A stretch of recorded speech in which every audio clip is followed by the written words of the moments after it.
পরিবেশ দূষণ ও জনস্বাস্থ্যের জন্য বড় হুমকি হয়ে উঠেছে পটুয়াখালী পৌরসভার বর্জ্য ব্যবস্থাপনা। কোনো ধরনের শোধন বা পরিবেশগত সুরক্ষা ব্যবস্থা ছাড়াই দীর্ঘদিন ধরে পৌরসভার স্তূপকৃত ময়লা আবর্জনা ফেলা হচ্ছে সদর উপজেলার ইদ্রাকপুর গ্রামে। এতে পুরো এলাকায় ছড়িয়ে পড়েছে তীব্র দুর্গন্ধ, দূষিত হচ্ছে বাতাস ও আশেপাশের পরিবেশ। সবচেয়ে বেশি ভোগান্তিতে পড়ছে স্থানীয় বাসিন্দা ও শিক্ষার্থীরা। পৌরসভার বিভিন্ন এলাকা থেকে প্রতিদিন ট্রাকে করে আনা বর্জ্য উন্মুক্ত স্থানে ফেলা হচ্ছে। ময়লা আবর্জনা পচে গলে সৃষ্টি হওয়া দুর্গন্ধে আশেপাশের পরিবেশ প্রায় বসবাসের অনুপযোগী হয়ে উঠেছে। বাতাসে দুর্গন্ধের মাত্রা এতটাই বেড়েছে যে এলাকার মানুষকে প্রতিনিয়ত নাক চেপে চলাফেরা করতে হচ্ছে।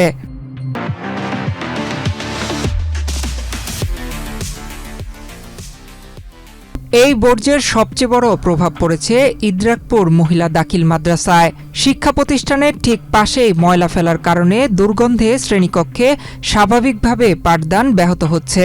শিক্ষার্থীরা দীর্ঘ সময় ক্লাসরুমে অবস্থান করতে পারছেন না, যার ফলে মারাত্মকভাবে ব্যাহত হচ্ছে তাদের পড়াশোনা। এটা যদি না থাকে তোর ভালো হইতো। আগে ছিল চর রাস্তা, তার একটু সুবিধা ছিল, কারণ বাড়িঘর ছিল। আর এখন তো অসুবিধা, বাড়িঘর, এই মাদ্রাসা, বাচ্চারা লেখাপড়া করে, এখন বেশি অসুবিধা। বাড়িতে বাচ্চাও অসুস্থ, যাই দেন ছোট এই এক হইতে কোনে 5 বছর পর্যন্ত প্রত্যেকটা বাচ্চা অসুস্থ। এর কারণে এখানে 200 বাড়ি, চতুর্দিকে দেন, চতুর্দিকে ভরপুর বাড়ি। এই বাড়ির ছোট বাচ্চা কাচ্চার অসুস্থ, বহু বাচ্চা কাচ্চা অসুস্থ প্রায় বাড়িতে। জ্বরটা বিভিন্ন সমস্যা, আর আমার বয়স্ক হাঁটাচলা করি, বমি টমি, বিভিন্ন সমস্যা। ভুক্তভোগী গ্রামবাসীদের অভিযোগ, এই দুর্বিষহ অবস্থা থেকে মুক্তি পেতে তারা বারবার স্থানীয় প্রশাসন ও পৌর কর্তৃপক্ষকে জানিয়েছেন, কিন্তু বারবার আশ্বাস মিললেও বাস্তবে কোনো প্রতিকার মেলেনি। তাই অনতিবিলম্বে আধুনিক ও পরিবেশবান্ধব ডাম্পিং জোন তৈরি করার দাবি এলাকাবাসীর। ময়লা ফেলা অবিলম্বে বন্ধ না হলে কঠোর কর্মসূচি দিতে বাধ্য হবে এলাকাবাসী। এই ময়লা এখান থেকে অপসারণ করে চরের এলাকায়, অর্থাৎ এখান থেকে 700-800 ফুট দূরে দক্ষিণ দিকে আগাইয়া যদি চর এলাকায় যদি ওখানে যদি আপনার একটা কূপ করে সেখানে যদি ফালাইতো, তাহলে এইটা মোটামুটি আমরা নিরাপদে থাকতে পারি। আর নইলে এই জায়গায় ফালাইছি, জায়গায় আপনি অনেক লোকের ক্ষতি হইতেছে, আমরা ঘেরানে জায়গায় টেকতে পারতেছি না।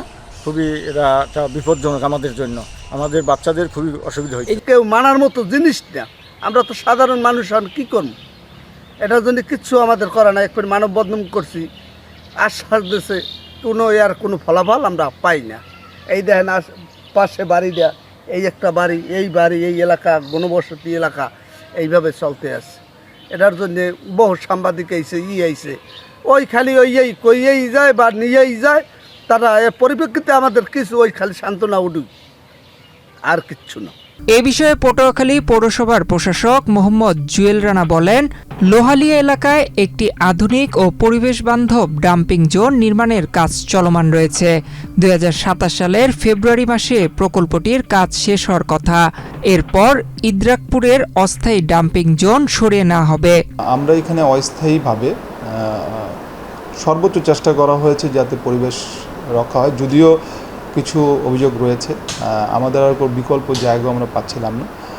তো পাশাপাশি আপনাদের বলে রাখছি, ওর পাশেই আমাদের জনস্বাস্থ্য প্রকৌশল অধিদপ্তর থেকে আমাদের একটা ডাম্পিং স্টেশন এস্টাবলিশড হচ্ছে। এটা প্রায় 60% অগ্রগতি হয়ে গেছে, আর 40% হলেই এটা আমরা আমাদের যে টাইমলাইন দিয়েছে আগামী 8-9 মাসের ভিতরে বা 10 মাসের ভিতরে আমাদের